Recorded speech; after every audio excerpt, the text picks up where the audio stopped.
Tensions across the region sharpened as China announced plans for 3 days of live-fire missile drills in the central Yellow Sea. Beijing described the operation as routine, but governments throughout Asia quickly interpreted it as a pointed signal in an already fragile strategic environment. For Taiwan and President Ching-te, the development added new weight to an atmosphere already strained by heightened cross-strait pressure and China's escalating disputes with Japan. The declaration immediately triggered widespread diplomatic conversations, not only because of the drills themselves, but because of the broader context in which they were unveiled. China's announcement had come shortly after it issued an unusual travel advisory warning its citizens about visiting Japan, citing what it alleged were rising security concerns. Analysts saw the advisory as politically motivated rather than practical, especially given the timing and the rising friction between Beijing and Tokyo. Japan, for its part, had been stepping up warnings about China's behaviour in the region. Earlier in the month, Prime Minister Sanai Takaichi publicly stated that a potential Chinese blockade of Taiwan could amount to a survival-threatening situation for Japan. The statement drew sharp condemnation from Beijing, which accused Tokyo of creating unnecessary provocations and interfering in China's internal affairs. When China responded with the travel advisory and then the missile drill announcement, many observers noted the sequence felt coordinated, part of a wider strategy of signalling, pressure and political theatre. Within Taiwan, the implications of these moves were assessed quickly and carefully. Officials in Taipei recognized that the drills, though not geographically near the Taiwan Strait, still carried symbolic and strategic weight. The Yellow Sea is a crucial maritime zone where China frequently conducts training operations, but the decision to hold a multi-day live-fire exercise at a moment of heightened political friction was seen as deliberate. Security analysts noted that China appeared to be sending a message to Japan as much as to Taiwan, reminding both governments of Beijing's ability to assert military power across multiple domains simultaneously. As the news spread, President Ching-te addressed the situation with a tone that was firm but measured, aiming to prevent panic while clearly expressing Taiwan's concerns. In his statement, he made it clear that Taiwan viewed the drills as part of a pattern of destabilising behaviour that risked further escalating tensions in the Indo-Pacific. He said, "We urge China to exercise restraint and set a good example as a major nation in the world, rather than as a troublemaker for regional peace and stability."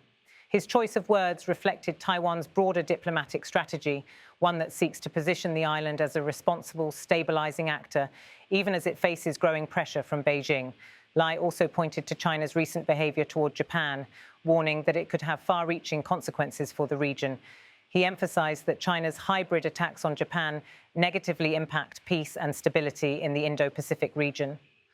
The phrase hybrid attacks referred to a combination of diplomatic pressure, military activity, information tactics and political signalling that Taiwan and its partners increasingly believe China uses to influence or unsettle its neighbours. For Taipei, this growing trend represents a shift from isolated incidents to a more systematic approach by Beijing to reshape regional dynamics. In another important part of his remarks, Lai addressed Taiwan's domestic political environment.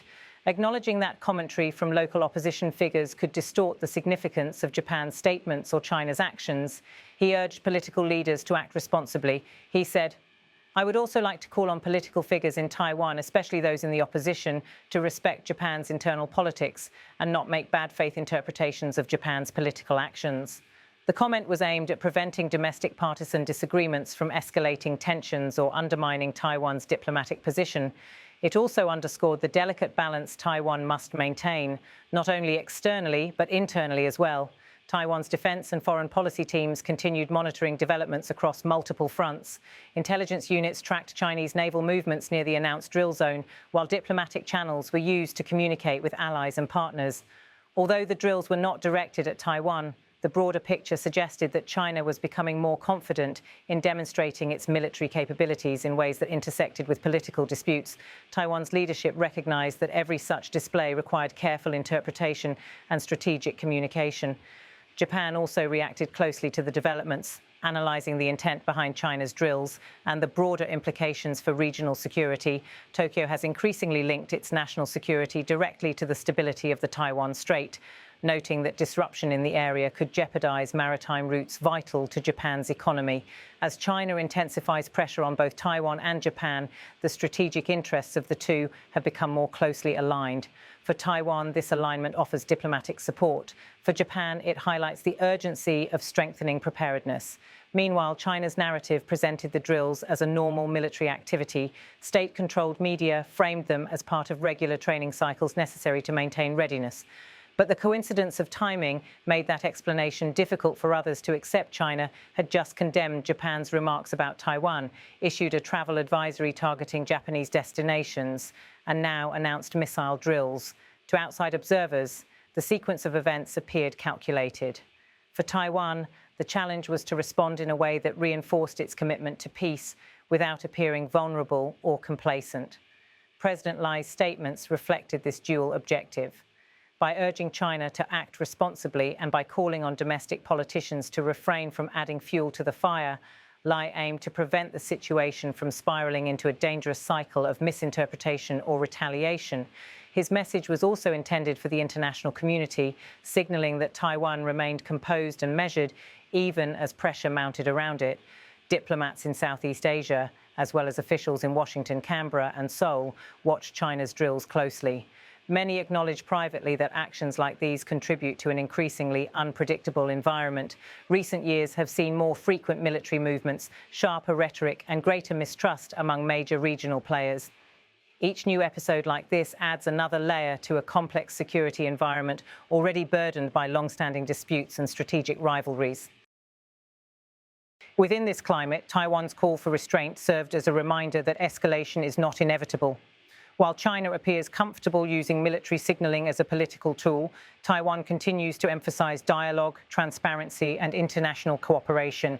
Lai's administration has consistently argued that long-term stability can only be achieved through adherence to norms and responsible behaviour by all parties. Yet the realities of the current environment mean that Taiwan must remain vigilant.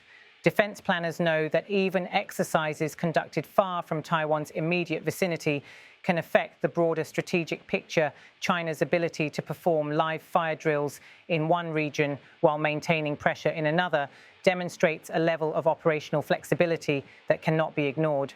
The drills in the Yellow Sea also serve as a reminder of China's expanding military reach and its willingness to assert power across multiple arenas when politically convenient.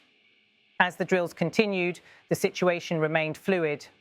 Observers waited to see whether China would strictly adhere to the announced schedule and geographic boundaries, or whether additional activities would emerge. Some analysts warned that China might use the heightened attention to test new systems, conduct parallel operations, or push political messages even more aggressively.